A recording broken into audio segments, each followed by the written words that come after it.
Olá, meus queridos alunos, essa aula é sobre a síntese do glicogênio, a chamada glicogênese, mas antes de vermos como se dá a síntese do glicogênio, vamos relembrar um pouquinho como é a molécula de glicogênio. Dê uma olhada.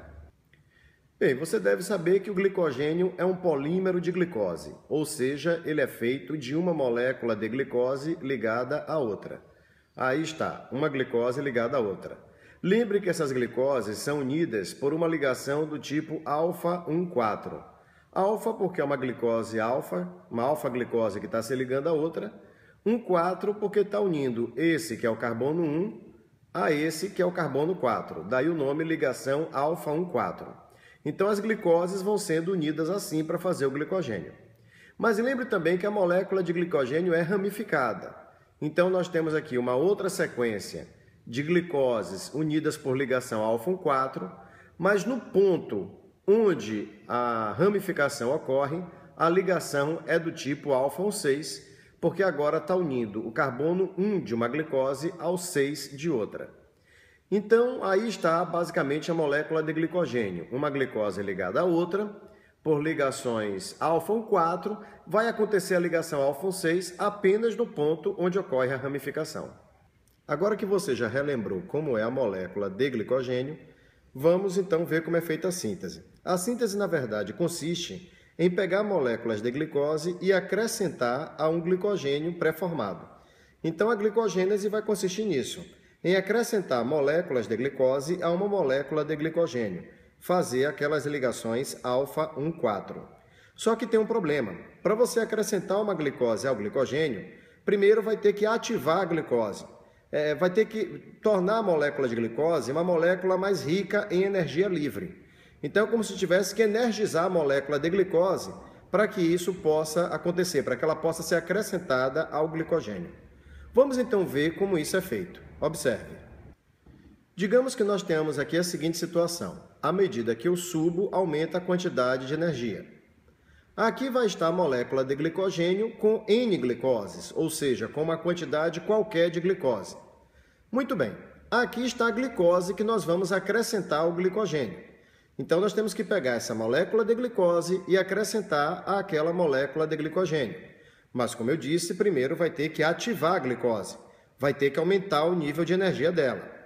Isso vai ser feito, primeiramente, quebrando uma molécula de ATP. Então, o ATP foi quebrado e foi formada a molécula de glicose 6-fosfato. Por que glicose 6-fosfato? Porque no que quebrou o ATP, liberou um fosfato. E esse fosfato do ATP foi passado para o carbono 6 da glicose. Veja que a glicose ganhou um fosfato, que está no seu carbono 6. Por isso, ela é chamada de glicose 6-fosfato.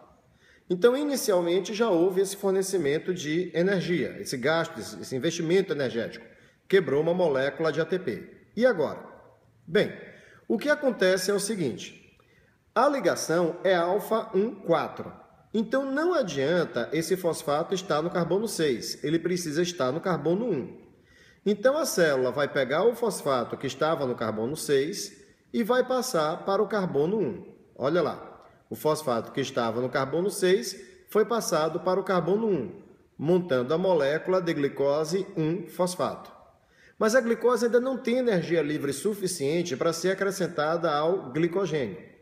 Então, vai ter que investir energia novamente, e agora na forma de UTP.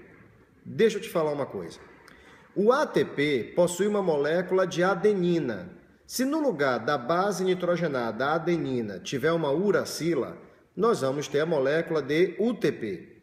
Então, o UTP é muito parecido com o ATP, só que o ATP tem uma adenina e o UTP tem uma uracila. Vamos olhar. A célula vai gastar um UTP e vai formar a molécula de UDP-glicose. Peraí, vamos entender. Então, houve ali o investimento de um UTP. Formou a molécula de UDP-glicose. Mas como é isso? Conte comigo. Começou com a glicose 1-fosfato. Note que a glicose 1-fosfato tem um fosfato, esse fosfato aqui. Aí veio o UTP, e o UTP chega trazendo 3 fosfatos. Então, nós já tínhamos um fosfato na glicose 1-fosfato e 3 fosfatos no UTP. Então, somando, nós temos 4 fosfatos. Então, nós temos aí de entrada 4 fosfatos. Mas note que foram retirados 2 fosfatos do UTP. 2 fosfatos caíram fora. Então, de 4, sobraram 2. Esses 2 que sobraram estão aqui, na molécula de UDP-glicose. Eu vou te explicar de novo. Havia 4 fosfatos em jogo. Um fosfato estava na glicose, um fosfato. Outros 3 fosfatos estavam no UTP.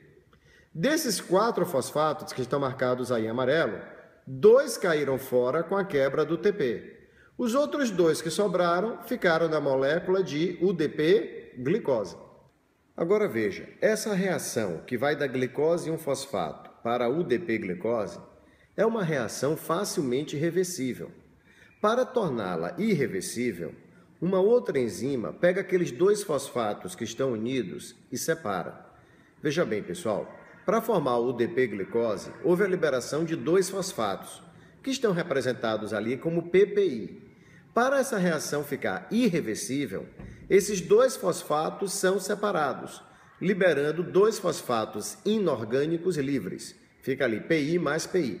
Essa questão de separar os 2 fosfatos é para tornar essa reação que gera a UDP-glicose em uma reação irreversível. Tudo bem, formou o UDP-glicose. Agora já há energia suficiente para acrescentar a glicose ao glicogênio. E isso é feito, olha lá. A glicose foi acrescentada ao glicogênio mediante a liberação do UDP. O UDP cai fora e a glicose é acrescentada ao glicogênio.